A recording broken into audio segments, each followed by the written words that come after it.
CBI మాజీ ఉన్నతాధికారి వివి లక్ష్మీనారాయణ విజయవాడలో శుక్రవారం సాయంత్రం భారత్ మాతాకి జై అని ఒక నినాదం చేశారు. జై భారత్ అంటూ ఆయన చేసిన నినాదం అది ఎక్కడో బీజేపీ వాసన వేస్తున్నట్టుగా కనిపిస్తుంది. ఆ నినాదంలో బీజేపీ వాసన ఉంది. సరే, ఆయన పార్టీని అనౌన్స్ చేశాడు. జై భారత్ నేషనల్ పార్టీ అనే ఒక పార్టీని స్థాపిస్తున్నట్టు ప్రకటించారు. అయితే ఆయన ప్రసంగం చివరిలో భారత్ మాతాకి జై అని కూడా అన్నారు. ఈ భారత్ మాతాకి జై అనే నినాదాన్ని సాధారణంగా భారతీయ జనతా పార్టీ నాయకులే అంటుంటారు. నేను అదే చెప్తున్నాను. జై భారత్ నేషనల్ పార్టీ అని స్థాపించిన వివి లక్ష్మణ వెనుక బీజేపీ ఉందని నేను చెప్పడం లేదు. కానీ ఆయన మూడు పార్టీలను తన ప్రసంగంలో ఉతికి ఆరేయడానికి ప్రయత్నించారు. 3 పార్టీలు ఉతికేశారు. Telugu Desam, Janasena and YCP. ఈ 3 పార్టీలను కూడా చాలా కేటగరికల్‌గా ఆయన పెద్ద ఎత్తున ఆ పార్టీలపైన విరుచుకుపడ్డారు. ప్రత్యేక హోదా రాకుండా ప్రత్యేక హోదా రావడానికి ఎటువంటి ప్రయత్నాలు చేయలేదని, ప్రత్యేక హోదా లభించకుండా చేశారని, ప్రత్యేక హోదా రాబట్టడానికి అవకాశం ఉన్నప్పటికీ కూడా జగన్మోహన్ రెడ్డి గారు ప్రయత్నించలేదని పరోక్షంగా ఆయన పైన చురకలంటించాడు. ఆయన పైన అటాక్ చేశాడు. ఒకటి రాష్ట్రపతి ఎన్నిక, ఇంకొకటి ఉపరాష్ట్రపతి ఎన్నిక. అట్లాగే ఢిల్లీ సివిల్ సర్వీసెస్‌కు సంబంధించిన చట్టాన్ని పార్లమెంట్‌లో ప్రవేశపెట్టినప్పుడు తన బలాన్ని ఉపయోగించి అక్కడ కేంద్ర ప్రభుత్వం పైన ఒత్తిడి తీసుకొని వచ్చి ఉంటే ప్రత్యేక హోదా వచ్చి ఉండేదని ఆయన మాటల తాత్పర్యం. ఎవరిది? లక్ష్మణ గారిది. తర్వాత ఆయన ఇంకోటేమన్నారు, ఒకరేమో బ్లాక్ కమాండోల రక్షణలో తిరుగుతుంటారు. మరొకరు పరదాల చాటున తిరుగుతుంటారు. అంటే ఒకరేమో చంద్రబాబు అని మనం అర్థం చేసుకోవాలి. ఇంకొకరేమో జగన్మోహన్ రెడ్డి అని అర్థం చేసుకోవాలి. ఇంకొక సందర్భంలో ఆయన చెప్తున్నది ఏమిటంటే ఇది పవన్ కళ్యాణ్ గారి పైన కూడా అటాక్ చేశారు. పవన్ కళ్యాణ్ గారి పైన ఎట్లా అటాక్ చేశారంటే ఒకరేమో తప్పు చేశారు, తప్పుతో పాటు అప్పు చేశారు. అంటే చంద్రబాబు నాయుడు గారని అర్థం చేసుకోవాలి. అట్లాగే మరొకరేమో భారీ ఎత్తున ఈ తప్పులతో పాటు అప్పులు కూడా చేస్తున్నారు అని జగన్మోహన్ రెడ్డి గారి పైన ఆయన విరుచుకుపడ్డారు. ఇక పవన్ కళ్యాణ్ గురించి పరోక్షంగా చెబుతూ తప్పు చేసి అప్పులు చేసిన వాళ్ళ పంచన ఇంకొక నాయకుడు చేరినట్టుగా ఆయన పవన్ కళ్యాణ్‌ని కూడా ఆడుకున్నాడు. అంటే పవన్ కళ్యాణ్‌ని కూడా ఆయన తన అటాక్స్‌లో ఉపయోగించాడు. ఆయన పవన్ కళ్యాణ్ గారిని కూడా విడవలేదు. అంటే 2019లో జనసేన పార్టీ తరపున పోటీ చేసి ఓడిపోయిన మన ఓడిపోయిన విషయం మనందరికీ తెలుసు. లక్ష్మీనారాయణ గారు విశాఖపట్నం లోక్సభ నుంచి. సో, అక్కడ ఇవాళ స్పీచ్‌లో కూడా జై భారత్ నేషనల్ పార్టీ నెలకొల్పుతున్నట్టు, ఏర్పాటు చేస్తున్నట్టు ప్రకటన చేసిన సందర్భంగా కూడా ఆ విషయాన్ని ప్రస్తావిస్తూ, నాకు చైతన్యవంతులైన 3,00,000 మందికి పైగా ఓట్లు వేశారని చెప్పారు.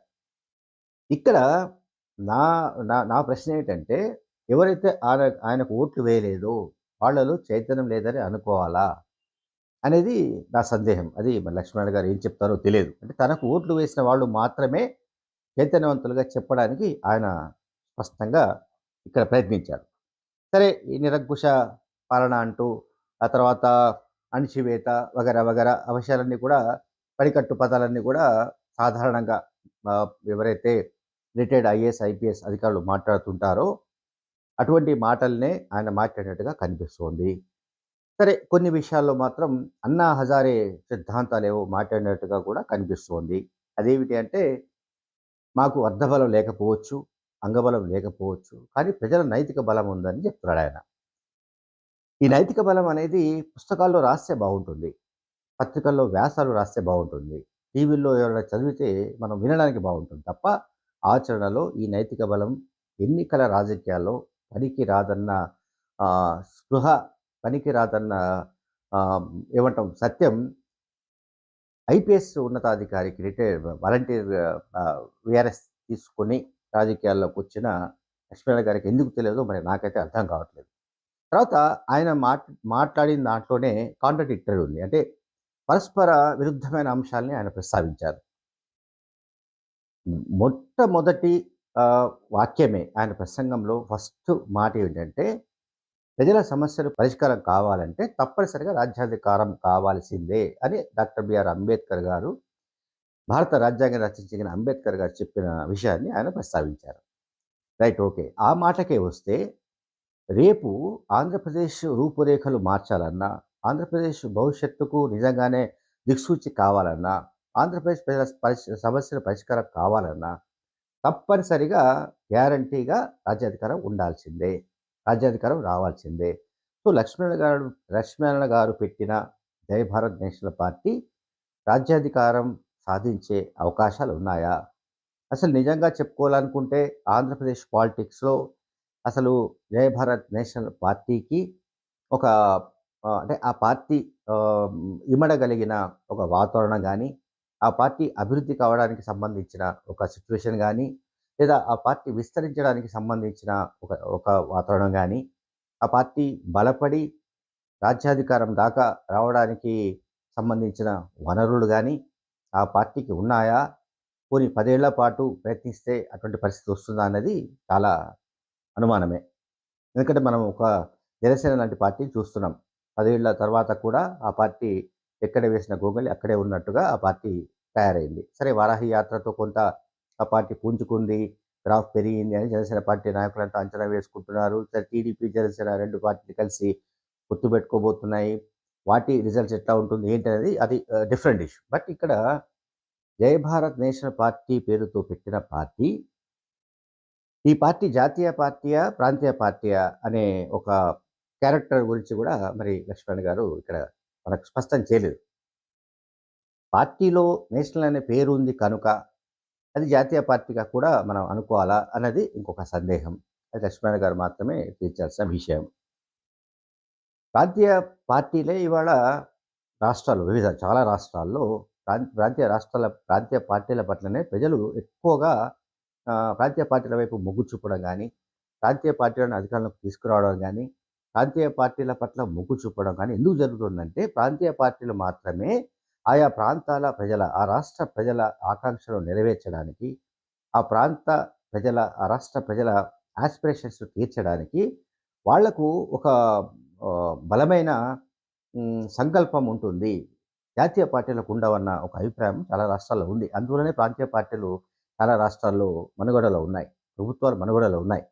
ఆంధ్రప్రదేశ్ కావచ్చు, తమిళనాడు కావచ్చు, లేకపోతే మీకు వెస్ట్ బెంగాల్ కావచ్చు, చాలా రాష్ట్రాల్లో ప్రాంతీయ పార్టీలే ఇవాళ రాజ్యం వెళ్తున్నాయి.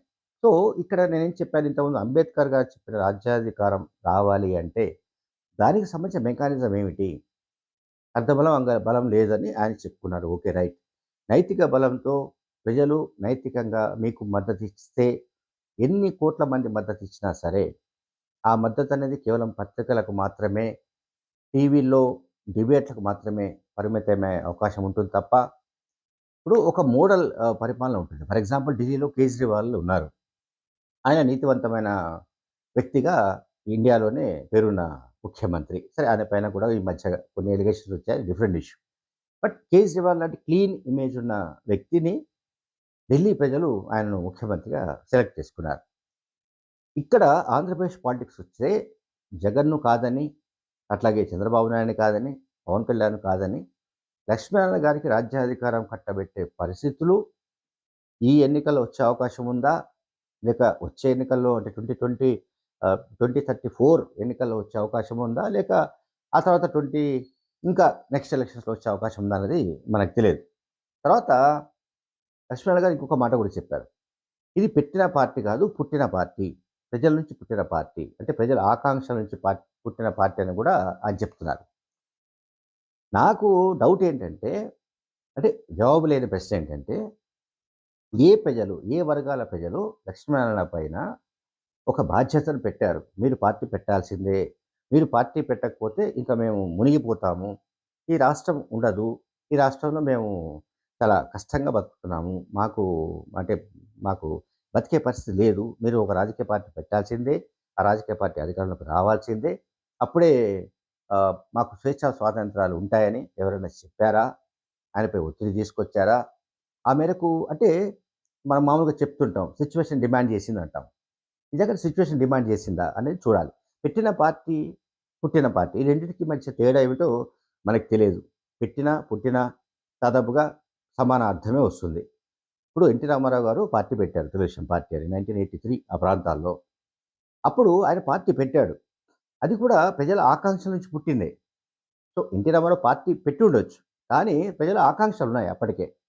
కాంగ్రెస్ పార్టీ ప్రతి 6 నెలలకు, సంవత్సరానికో ముఖ్యమంత్రిని మార్చడం ఉమ్మడి ఆంధ్రప్రదేశ్‌లో.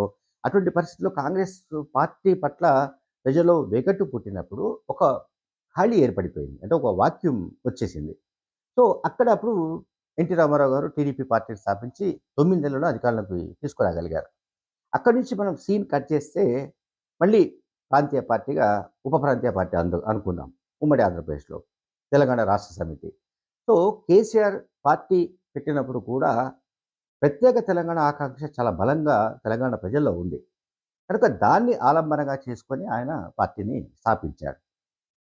ఆ పార్టీ ప్రజల నుంచి పుట్టిందే. కానీ ఆయన పెట్టారు. టీఆర్ఎస్ అని పెట్టారు. అట్లాగే జగన్‌కు సంబంధించిన విషయం కూడా మనం ఒకసారి మాట్లాడుకుంటే, కాంగ్రెస్ పార్టీ పైన ఆయన తిరుగుబాటు చేసి బయటకొచ్చేసి, ఆయన ఒక పార్టీ పెట్టవలసిన పరిస్థితి వచ్చినప్పుడు ఆయన పార్టీ పెట్టాడు. అది కూడా మరి దివంగత వైఎస్ రాజశేఖర రెడ్డి అభిమానులు లేకపోతే ఆయన నమ్ముకున్న వాళ్ళు చాలామంది ప్రజల ఆకాంక్షల నుంచే ఆ పార్టీ పుట్టిందని నేను అనుకుంటున్నా. మరి పెట్టిన పార్టీ కాదు. ఇది ప్రజల ఆకాంక్షల నుంచి పుట్టింది. ప్రజల తరపున పనిచేస్తుంది. ప్రజల కోసమే పనిచేస్తుంది. ఇవన్నీ కూడా చాలా అంటే ఆదర్శవంతమైన అంటే ఐడియల్ పాలిటిక్స్ అంటాం వీటిని. ఐడియల్ పాలిటిక్స్‌కి మన ఇండియన్ పాలిటిక్స్‌లో నాకు తెలిసి ఎక్కడ కూడా చోటు లేదనేది చరిత్ర అంతా చెబుతోంది. లక్ష్మీనారాయణ గారికున్న ధైర్యం ఏమిటో, మరి ఏ రకంగా ఆయన ఈ పార్టీని ముందుకు తీసుకువెళ్ళాలనుకుంటున్నారో, ఆయన వెనుక ఏ ఏ ఫోర్సెస్ పనిచేసే అవకాశం ఉందో మనకు తెలీదు. ఎందుకంటే నేను ముందే చెప్తున్నాను. ఆంధ్రప్రదేశ్ పాలిటిక్స్‌లో వాక్యూమ్ లేదు.